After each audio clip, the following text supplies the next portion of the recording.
Guys, if you enjoyed this video, let me know by thumbing up the video. And if you want to join this community, hit that subscribe button, guys. Deontay Wilder is the George Foreman of this current generation. Facts. Facts. Now, who is George Foreman? George Foreman was a former heavyweight champion of the world during the early to mid 70s and during the mid 90s. Now, why am I comparing George Foreman to Deontay Wilder? It's simple.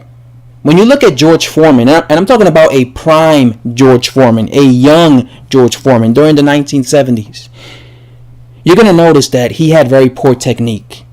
George Foreman was a guy that was a plodding type of heavyweight with absolutely no head movement, and he would just come forward throwing these very wild punches that his opponents could see from about 3 blocks away.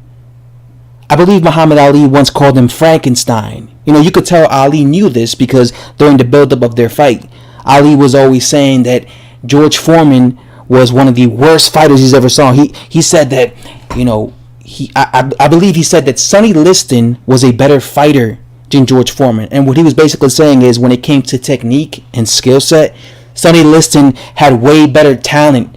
And it's true, if you look at young Sonny Liston compared to young George Foreman, Sonny Liston actually had technique, while George Foreman was just a plodding heavyweight. And as Ali put it, he says he's a Frankenstein, right?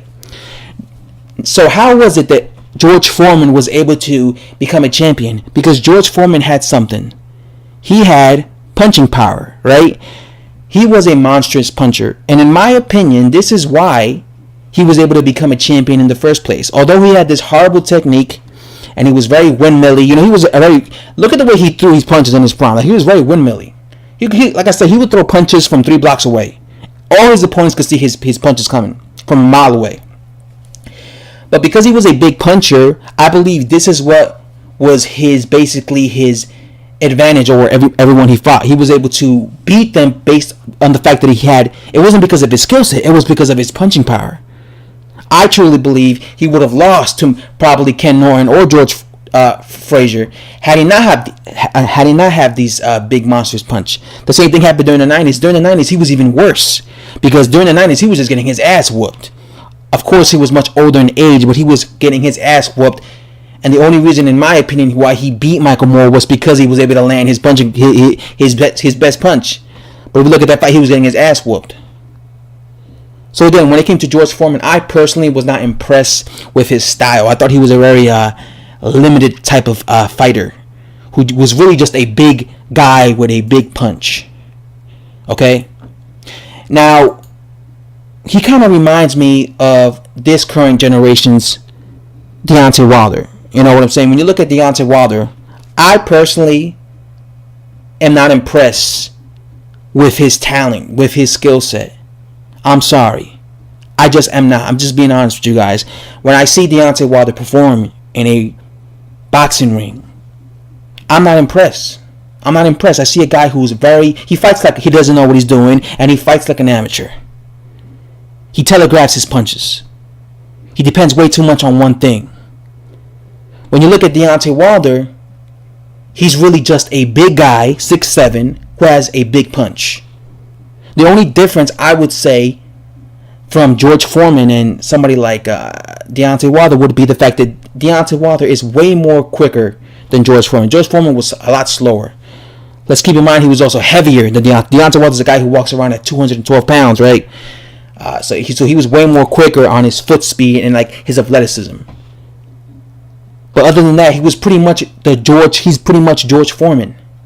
He's a big guy who has poor technique, and he has a big punch that always saves the day for him. I said this before, and I'll say it again. If Deontay Wilder had no punching power, this man would have at least 3 to 4 losses. I'm telling you right now, he would have lost to Artur Spilka. He would have lost it. He would have lost to Jared Washington. And he damn well would have lost to Tyson Fury. So that's 3 losses right there. Because again, go look at his 3 fights against Fury, Washington, and Spilka. He was getting a boxing lesson. And what saved him in all three of those fights? The punching power. Take away the punching power, he would have lost all three of those fights. He would be a gatekeeper at best. He would just be like the guy, oh look, that's Wilder. Dude who got like 3-4 losses in his record. You understand me? This is why I'm comparing him to George Foreman. A guy with a punch. This is my personal belief. I think that Deontay Wilder knows that all he has to offer as a fighter is his punch, and this is why all he does is depend on his punch.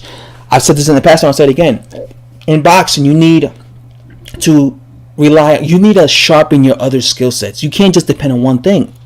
I mean, you look at other guys from other weight divisions. Look at Andre Ward. You would look at Andre Ward. You could see, he had the ability to box on the back foot. But then you'll see Andre Ward, and he'll be fighting guys on the inside. And this is what Deontay Wilder has to do. Change his style, in my opinion. Change his style, not change his style, but work on his other skill sets. Because if he just depends on one thing, he's going to end up being with George Foreman. He's going to end up losing. Anyway, that's all I have to say. Subscribe if you enjoyed this video, and I'm out.